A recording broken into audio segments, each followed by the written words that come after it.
Cockroach জনতা পার্টির আন্দোলন নিয়ে বিস্তারিত জানাতে ভারতের কলকাতা থেকে যুক্ত হচ্ছেন সহকর্মী সুব্রত আচার্য। আন্দোলনে কার্যত বিজেপি সরকার যে খানিকটা বেকায়দায় পড়েছে এবং অস্বস্তিতে, সেটা কিন্তু আর বলার অপেক্ষা রাখে না। ইতিমধ্যেই দিল্লি হাইকোর্ট থেকে বলে দেওয়া হয়েছে যে আন্দোলন কর্মী যে টানা 23 দিন ধরে যে এই আন্দোলনে নিট কেলেঙ্কারির বিরুদ্ধে যে আন্দোলনটি দানাপাকি তৈরি করেছিল সোশ্যাল মিডিয়ার একটি প্ল্যাটফর্ম ককরোচ জনতা পার্টি, সেই আন্দোলনকারীরা কালকে যখন খুবই সন্তর্পণে, নীরবে এবং গণতান্ত্রিকভাবে সংসদ অভিমুখে যাত্রা শুরু করেছিলেন, তখনই পুলিশের অতি সক্রিয়তা সেটি কিন্তু দিল্লির প্রশাসন এবং কেন্দ্রীয় সরকারকে খানিকটা কিন্তু অস্বস্তিতে ফেলেছে।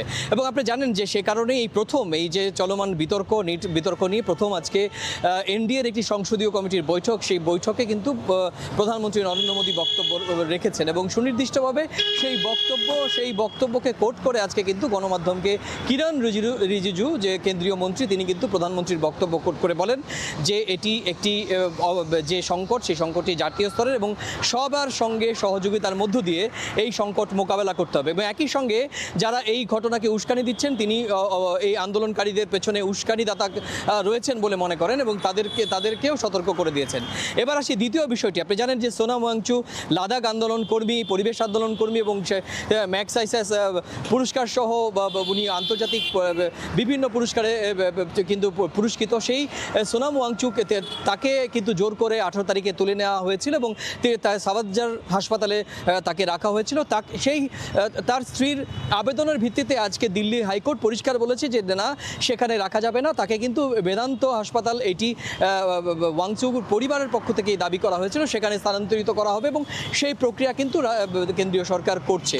এবং অন্যদিকে আপনি জানেন যে গতকাল এই আন্দোলনের পরও সাধারণ শিক্ষার্থীরা এবং ককরোচ জনতা পার্টির ব্যানারে যে আন্দোলন, সেটি কিন্তু আজকে সকাল থেকে আবার একই রকমভাবে শুরু হয়েছে। যদিও পুলিশের কঠোর নিরাপত্তা রয়েছে সেখানে, আপনি জানেন যে সেখানে সংসদ অভিমুখে 163 ধারা, যেটি আগেকার 144 ধারা, সেটি এখনও বলবৎ রয়েছে। গতকাল এই আন্দোলনকারীর যারা আন্দোলন, তাদের যে তাঁবু, সেই তাঁবু খুলে ফেলা হয়। আজকে সকাল থেকে গুড়ি বৃষ্টি উপেক্ষা করে কিন্তু এই দুর্যোগপূর্ণ আবহাওয়ার মধ্যে কিন্তু হাজার এই আন্দোলনকারীরা সমবেত হয়েছেন। তাদের 3টে দাবি। তারা মূলত বলছে যে এই নিট পরীক্ষার কেলেঙ্কারির একটি শ্বেতপত্র প্রকাশ করতে হবে, দৃশ্যমান তদন্ত করতে হবে এবং অবশ্যই শিক্ষামন্ত্রীকে পদত্যাগ করতে হবে। শুধু জানিয়ে রাখি, এর সঙ্গে যুক্ত হয়েছে, আপনি জানেন যে মার্কিনীদের সঙ্গে ভারতের যে বাণিজ্য চুক্তি, সেই বাণিজ্য চুক্তির বিরুদ্ধে কিন্তু পাঞ্জাবের একদল কৃষক তারা ফুঁসে উঠেছেন। তারা কিন্তু দিল্লি অভিমুখে আজকে সকালে যাত্রা করেছেন। তাদেরকে কিন্তু পাঞ্জাব এবং দিল্লির শম্ভু সীমান্তে আটকে দেওয়া যায়। সেখানেও কিন্তু ধস্তাধস্তির পরিবেশ তৈরি হয়। তো সব মিলিয়ে দিল্লির এই এখন পরিবেশ আন্দোলনের থমথমে, সেদিকে কিন্তু ভারতের সামগ্রিক 140 কোটি মানুষের নজর রয়েছে। তো এই ছিল আমার কাছে ভারতের যন্তর মন্তরের যে আন্দোলন, সেই আন্দোলন সংক্রান্ত আমার কাছে থাকা সবশেষ তথ্য। যুক্ত ছিলাম ভারতের কলকাতায়।